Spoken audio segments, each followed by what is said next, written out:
우리나라의 육식문화, 고려시대의 육식문화. 불교를 숭상하던 고려시대에 사람들은 육식을 했을까? 그렇다. 특히 권문세가 귀족들은 고기를 자주 즐겨 먹었다. 12세기 송나라 사신 서긍의 글을 보면 이렇다. 고려의 이자겸이라는 권세가의 집에는 고기가 넘쳐 수만 근이 썩어가고 있다. 일반 백성들이라고 아예 육식을 못했던 것은 아니다. 어패류와 가금류는 육식으로 보지 않았다. 역시 서긍의 글을 보면 이렇다. 고려의 평민들은 해산물을 즐겨 먹었으니 미꾸라지, 게, 전복, 조개, 왕새우, 굴, 기타 해조류 따위가 그것이다. 또 몸이 허할 때면 평민들도 육식을 했다. 게다가 자연사하거나 맹수가 먹다 남은 고기들은 살생을 한 게 아니므로 먹어도 된다는 암묵적인 룰이 있었다. 다만 종교적인 문제로 절제하는 것을 미덕으로 여겼다. 때문에 대놓고 육식을 자주 할 수는 없었다. 그러던 것이 본격적으로 육식을 하게 된 시기는 원간섭기부터였다. 몽골인, 너희 고려인들은 왜 이 좋은 고기를 안 먹음? 우린 평생 고기만 먹는데. 고려인, 불교 믿어서. 괜찮어. 뭐 우리는 불교 안 믿는 줄 아나.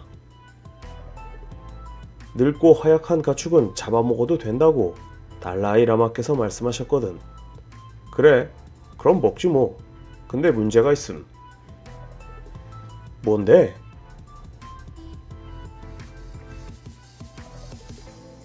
그래도 차마 살생은. 그리하여 고려시대 도축은 거란족과 여진족 출신들이 담당하게 되었다. 여진족, 고려인들은 뭘 그리 따짐. 우리도 불교 믿지만 고기 정도는 다 가축 잡아먹는데.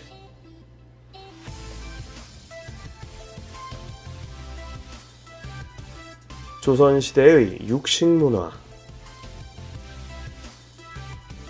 본격 육식이 허락된 조선시대, 백성들은 과연 어떤 고기를 먹었던 것일까?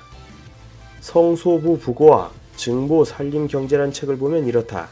가축, 소돼지 개염소 거위오리, 사냥 이것저것 거의 다.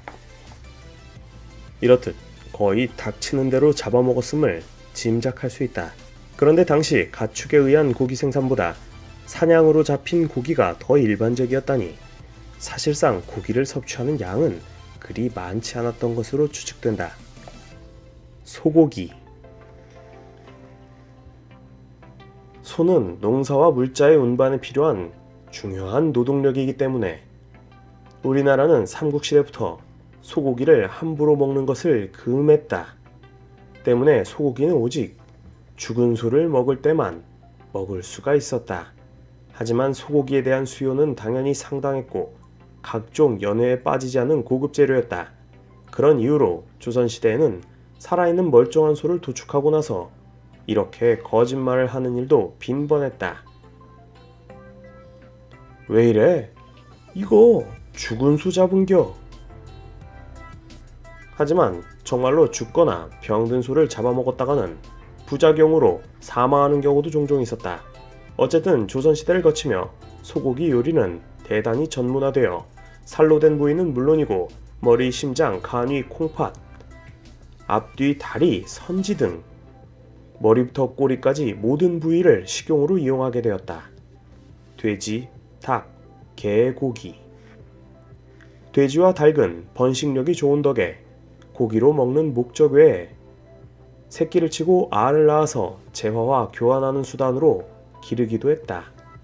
여기에 개 또한 조선시대에는 돼지나 닭과 비슷한 대우를 받았다. 돼지, 닭, 개 모두 아무거나 잘 먹지. 새끼들도 잘 낳지. 없는 농촌 살림에 이만한 가축도 없어. 또 이들 가축들은 마음 놓고 도축할 수 있었기 때문에 가장 만만하게 이용할 수 있는 좋은 단백질 공급원이기도 했다. 다만 돼지는 인간과 먹는 것이 비슷하기 때문에 많이 기를 수는 없었다. 야생동물. 조선시대는 육포가 발달했다. 소육포, 돼지육포, 심지어 개육포까지 없는 게 없었다. 특히 수렵으로 포획한 야생동물들은 대부분 육포로 만들어 오랫동안 두고 먹었다. 대표적인 고기는 멧돼지포, 노루포, 사슴포 등이었다.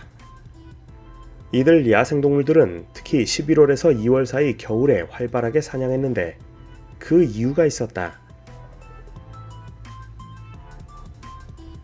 이때가 농한기니까 일도 없고 사냥하기엔 딱 제철이거든. 풀숲이며 나뭇잎들이 다 떨어져서 시야가 훤하잖아. 그러니 사냥이 훨씬 쉬운 것도 있고. 그런데 조선시대 야생동물 중 압도적으로 많이 잡혔던 것은 바로 꿩이었다. 꿩 역시 말려서 포로 만들기도 했고 그냥 탕이나 구이로 만들기도 했다.